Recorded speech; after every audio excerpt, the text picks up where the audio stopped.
Welcome to E2Talks. It's a podcast where we chat about the English language landscape, talking about topics relevant to students like you. In this podcast, Helen Cook from ETS joins E2Expert Sayli to give you the latest update on the TOEFL Special Home Edition. Keep listening to find out everything you need to know about this test, which can be taken from the comfort of your own home. Enjoy! Hi, Helen. Thanks for joining us today. And welcome to our E2Talks podcast. So let's start off by introducing ourselves. I'm Sayli, and I'm the head of TOEFL here at E2 Language. And I mostly deal with creating content for the test and helping our students get their desired score. Can you tell us a little bit about yourself? Thanks, Sally. My name is Helen Cook. I live in Brisbane, Australia, and I work in client relations for ETS TOEFL in Australia and New Zealand. Oh, that's great. So first of all, let me congratulate you guys for putting this test out, like the special home edition, so quickly. Because I work with content creation and, with the development team, making sure everything gets on the platform on time and everything looks exactly the way it's supposed to look. I feel like it's quite an achievement that you guys were able to get this out as quickly as you did. And now it's available around the world, is that right? Yes, this edition is available in all countries where the TOEFL IBT is available, with the exception of mainland China and Iran. In the case of mainland China, we're working with NEEA to make sure we have plenty of test places available when testing is able to recommence. In the case of Iran, we are hoping to be able to offer this option as well. Yeah, that makes sense. The situation in those countries is quite difficult. So hopefully students there will have access to this test soon.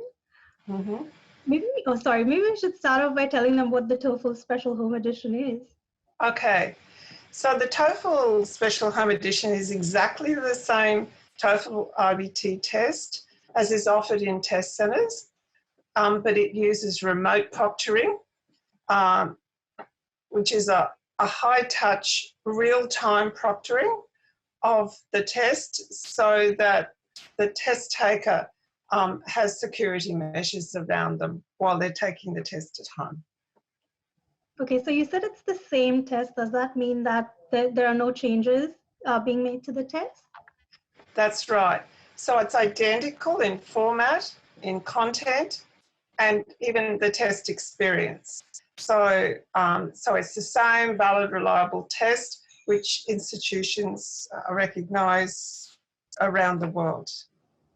So there's currently over 11,000 institutions that are using TOEFL test scores. Oh, that's great. So if everything is the same, does it also follow the format changes that were made last year, like where the test was shortened? Yeah. Good question. The short answer is yes. So when you get your score results, you will get a My Best score as well as a test day score. And as you know, the My Best score is the best listening, speaking, reading and writing that you've achieved in valid tests over the last 2 years, plus your test day score. You'll also be able to get access to your reading and your listening test scores at the completion of the test. And the other features like the shorter test, the 3-hour test, all of the features are available. How about the score reporting times? What's the turnaround like? The time will be as before, so 6 to 10 days. It will appear on the student's ETS profile, so they'll be able to go and check their scores. And will they also get like a hard copy, like with the? At the moment, our print facilities are closed in the US, Oh, We are not currently able to issue paper copies, but when obviously students still have their online version, they can make a PDF of their online version, or they can print screen, and what they need for verification for their institutions, the information is on the version that they have online. okay, that's great. So they can still use that electronic score, right? That's correct. Yeah.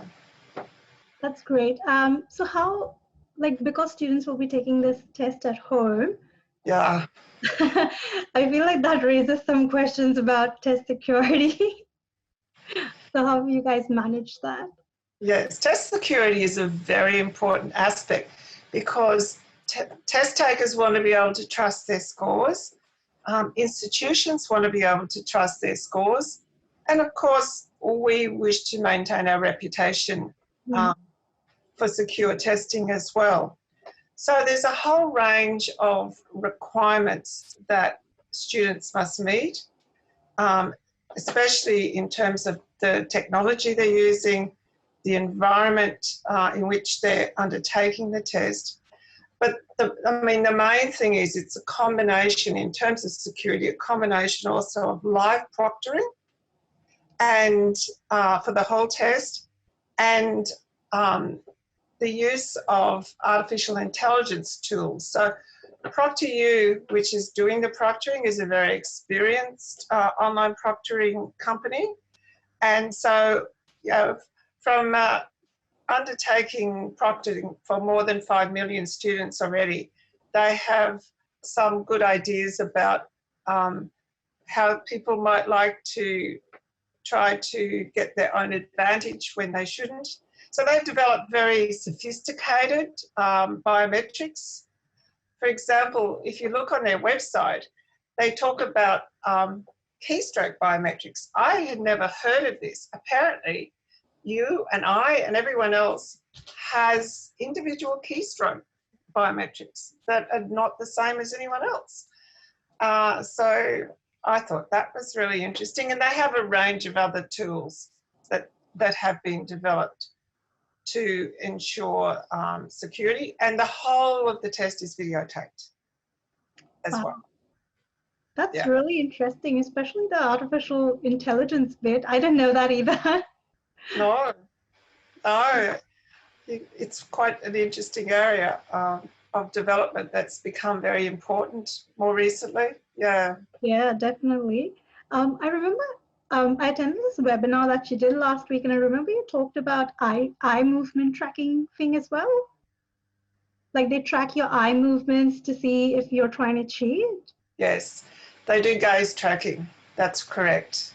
And so they're trying to see if you're, looking at something or looking at someone who's trying to give you information. So yes, they do gaze tracking as well. Wow, that sounds very interesting. Yes, I know. So they've definitely got the artificial intelligence bit down. How about the human proctoring? Like, how does it work? Like, can you see your proctor? Does the proctor have like, a 360-degree view? Like, how does it work? Okay. The proctor is in one of their proctoring centres around the world, because they have centres around the world. So they are chosen and trained by ProctorU to invigilate these tests. And you certainly speak to your proctor, but you don't see them. So, you don't know where they are either. So, ProctorU operates a 24-hour service. So, obviously different parts of the world are more interested in different time periods for their testing. So tests are available across the 24-hour period. So the proctor, when you go through the process, first you register with ETS on the registration side, then you actually register with ProctorU. So, and that's when you select your time for your test and everything.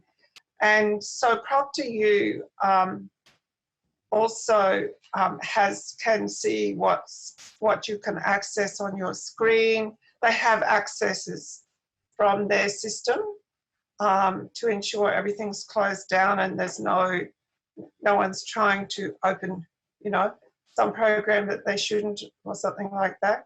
So the proctor goes through the whole of the environmental requirements before individually with you before you start the test. So that takes a little while, just to do all of that checking. Yeah. I'll talk about the requirements in more detail, but essentially you do that at the beginning and you do it after your 10-minute break as well. So the proctors are always able to keep an eye on you with the videotape running all the time, as well as going through the sign-in process and the checking after the break. So they do a whole lot of things, along the way with the AI tools as well. So from what you're saying, do they proctor it twice? Like one is like the live proctoring, but they can also go back and look at the recording in case they feel like something suspicious have been happening? I'm not sure whether they go back. They can cancel a test. Okay. During the test if they have a strong indication that someone is cheating. And the ETS, when it reviews the scores of students, also has access to the videotape. So if an institution questioned the validity of the score, ETS can also review the videotape. Oh, that's good. So the students can see it as well, right? No, the students don't see the videotape, but ETS can.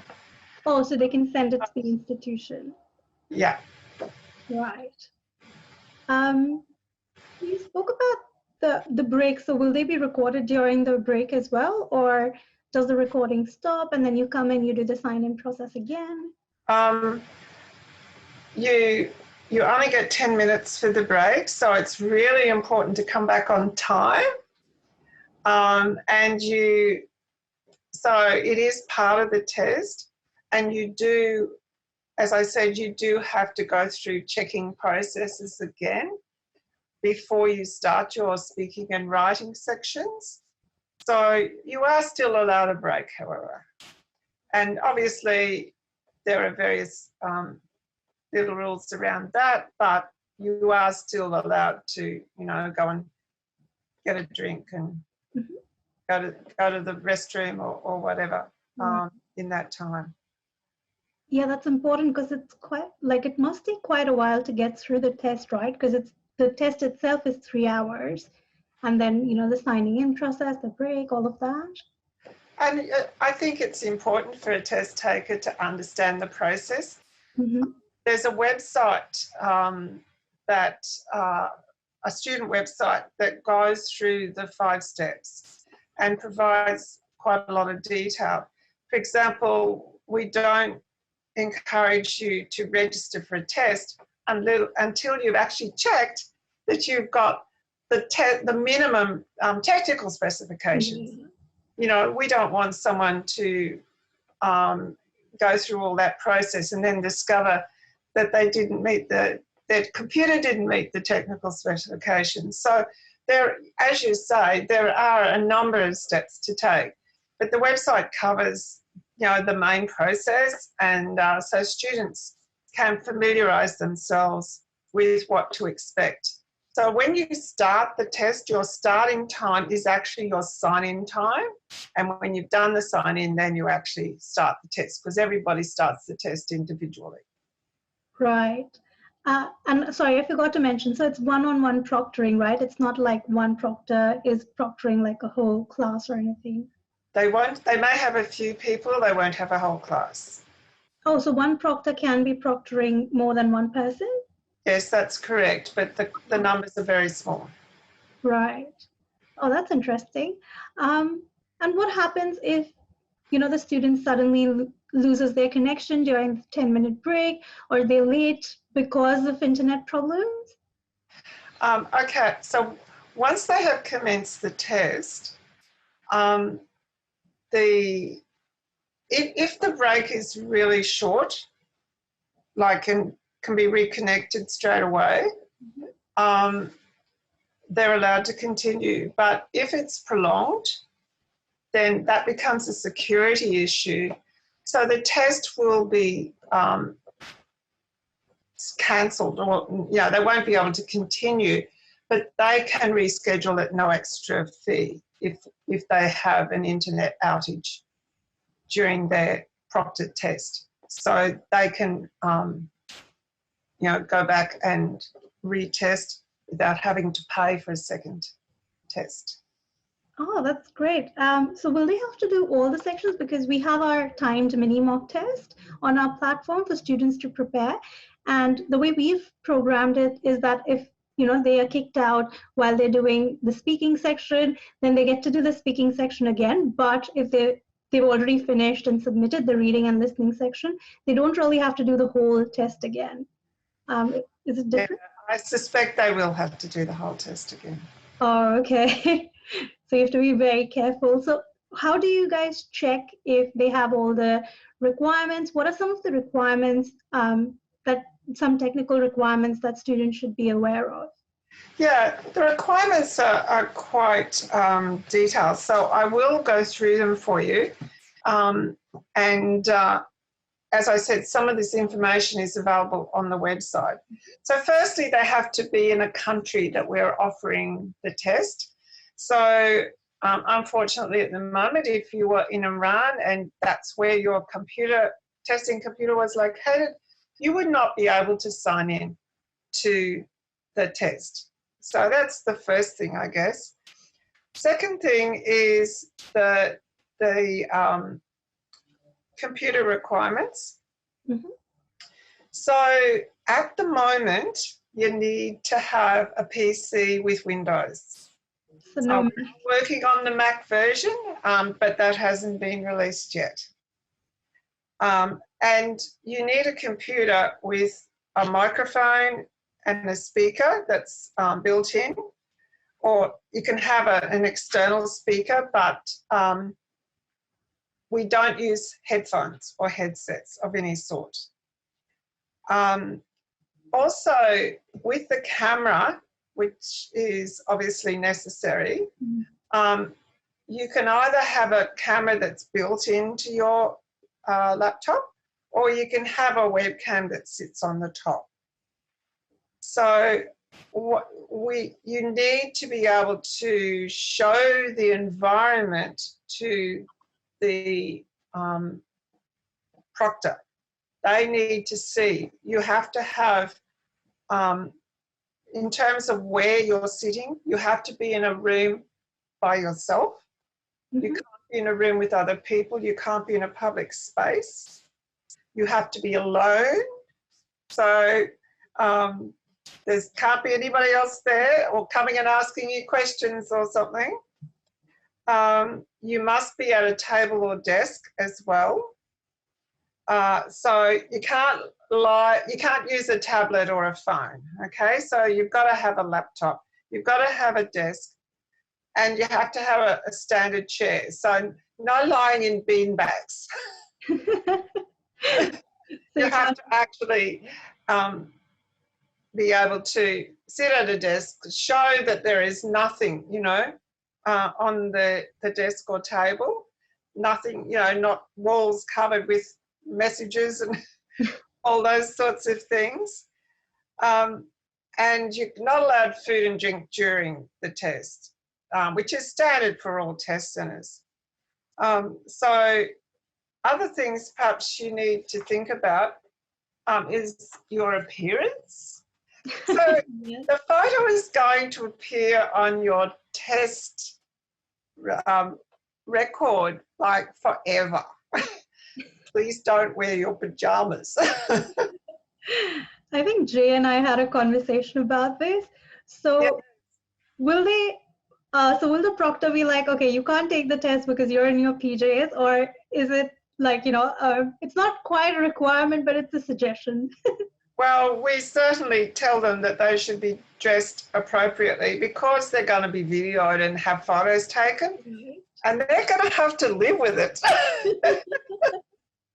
So, also, some very other specific requirements. Your ears have to remain visible at all times, and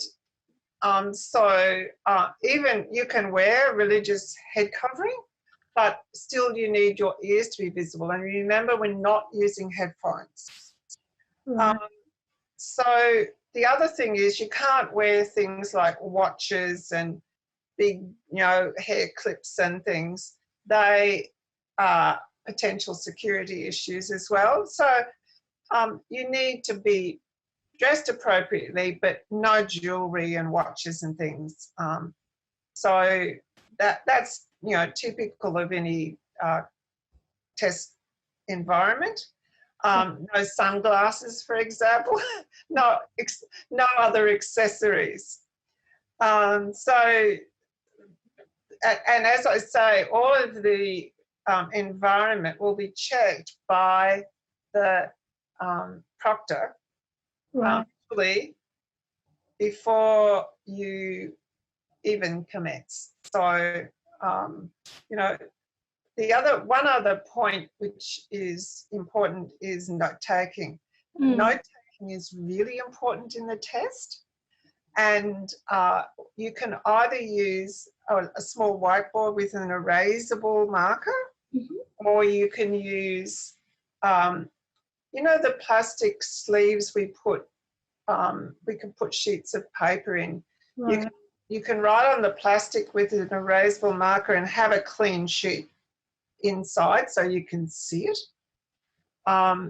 Because what happens at the end of the test is the proctor watches you erase it all. Okay. We don't want you stealing questions and things like that, obviously. So we try to ensure that anything that you do take notes on is actually removed at the end of the test.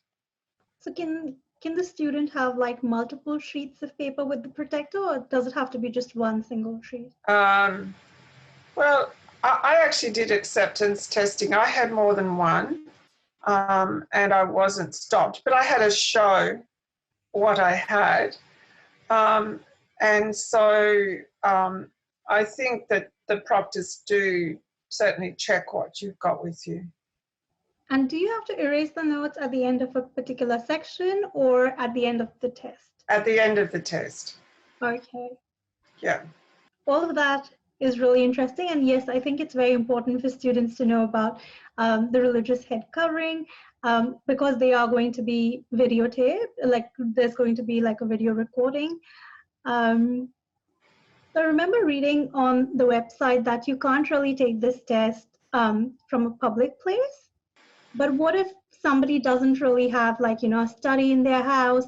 What if they go to a library and they get like a room and they're sitting in that room and taking the test? Is that okay? Or I think if you were in a room by yourself and had all the requirements and, the room had clean walls and desks and so forth, I think that would be acceptable, but you can't be in like an internet cafe, for example. That is not acceptable.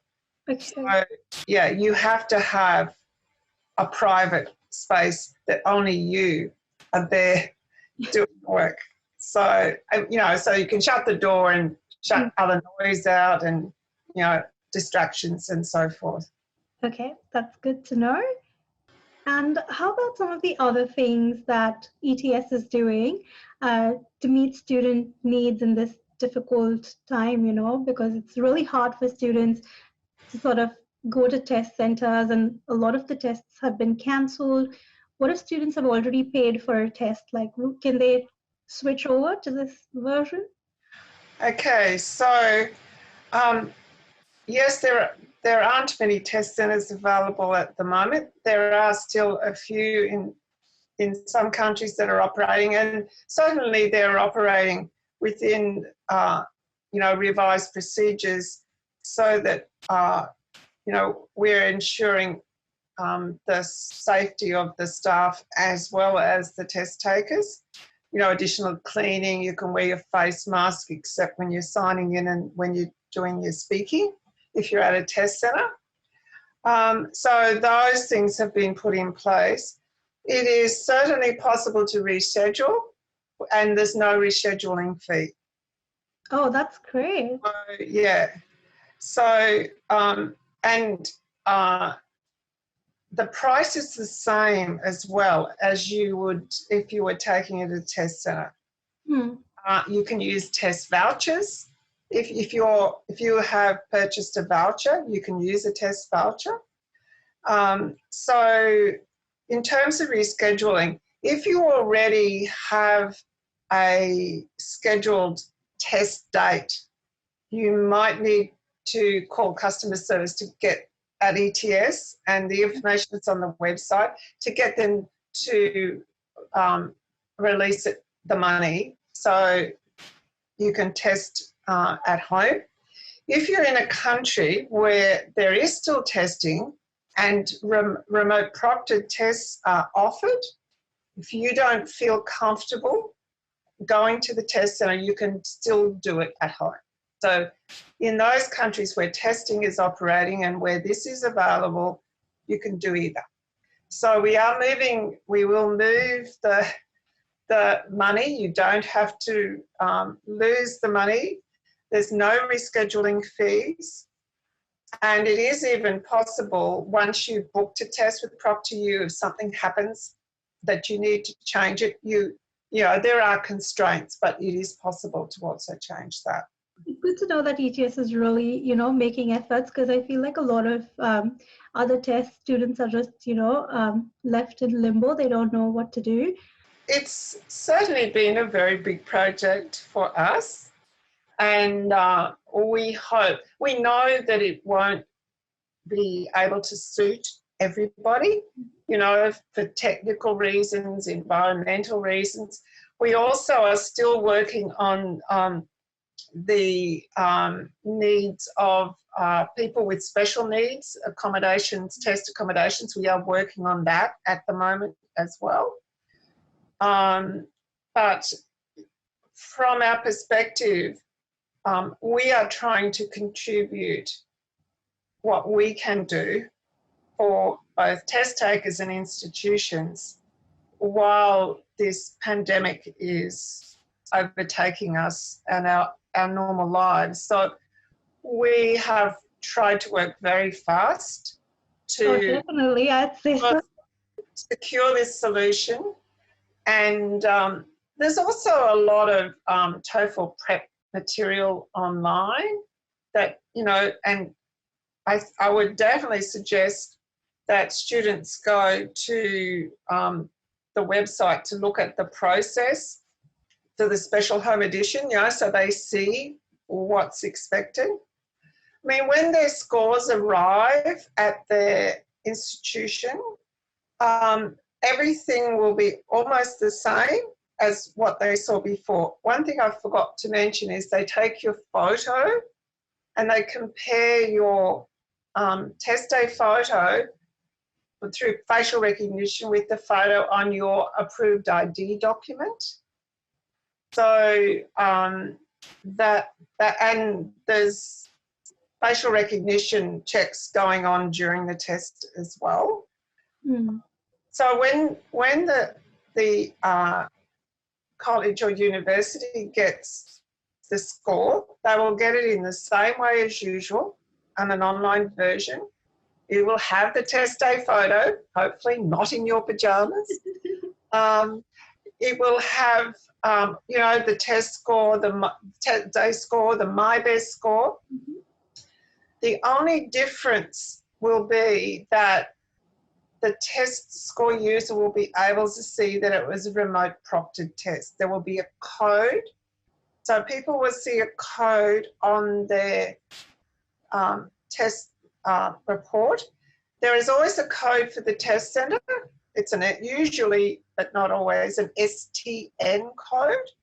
So, and that's just strategic testing network. So the STN code will say RP, and then it'll have the country. So, for example, if it's Germany, it'll have DEU. So someone receiving the score will know that that student did a remote proctored test in Germany.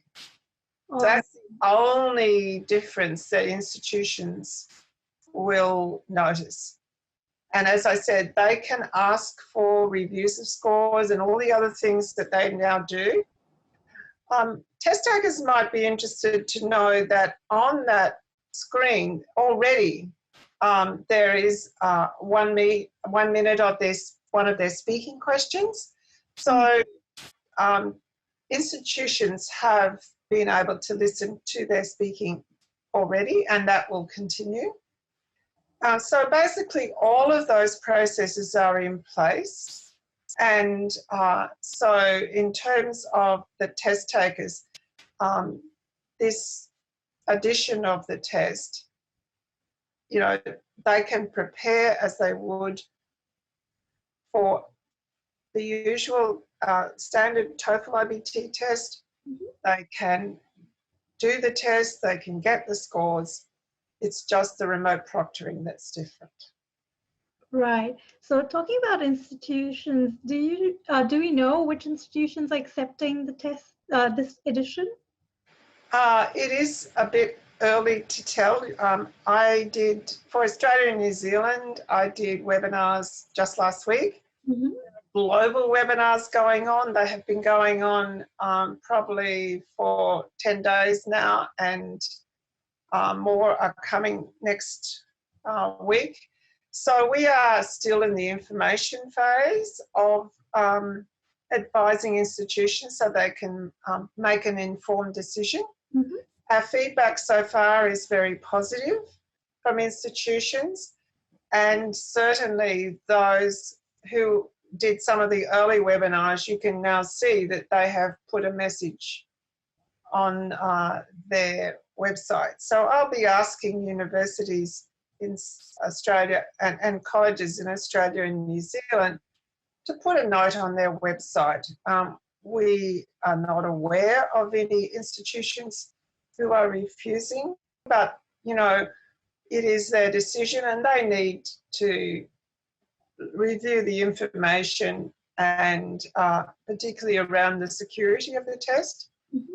So we hope that in the next little while institutions will clarify for both the students and their agents. To be honest, I don't see any other way. Like, they will eventually have to accept it because, you know, all the test centers are closed, most of the test centers around the world. Okay, we hope for a positive. So far our feedback is positive, but it is up to the institution. So last week we had a few questions from our students asking if the tests had been rescheduled or postponed in Australia. Do you know anything about that? With the current rules in Australia, I doubt that there will be very much testing, but anybody in Australia can do the remote proctor test. So since Monday, they have been allowed to register. And I mean, at the moment, the registrations are not too busy because everybody's just finding out about the options. But over time, it will get harder for test takers to get the time that they want. So we suggest that if they are going to undertake this version of the test, get organised and work out when they want to do the test so that they can secure a time that suits them. Yeah, and that's what we've been telling students, that eventually it's going to be really hard to get a test date. So your best option is to prepare for the test really well before you take it for the first time, rather than, you know, just taking it in a rush and then having to take it again. So that's why we'd like to, you know, tell our students how to go about preparing for the test and what skills they sort of need to work on before they actually take the test. We would advise students to exactly the same, to be prepared and have undertaken their test strategies so that they get the best value for themselves and for their funds. Yeah, definitely. And also time now, because now I feel like time is of the essence. If Exactly. you're not able to rebook for like months after. Yeah, currently testing dates are available to the end of June, Oh, and we will review that situation closer to the time. all right. Thank you so much for joining us, Helen, and thank you for sharing all that useful information with us. I'm sure our students will really appreciate getting all this information from ETS. Anything else you'd like to add? No, I just want to wish the students good luck. I mean, in this challenging time, everybody is experiencing, incredible difficulties, and so I think, if they're trying to prepare for a test, it's important that they are able to focus on their preparation and to be able to show their skills. So I hope that works out well for everybody. And see how we go. Thank you so much. See ya. Bye. Bye. Thanks for listening to E2Talks. Remember to check out e2language.com for TOEFL courses and e2school.com for general English language learning. Thanks.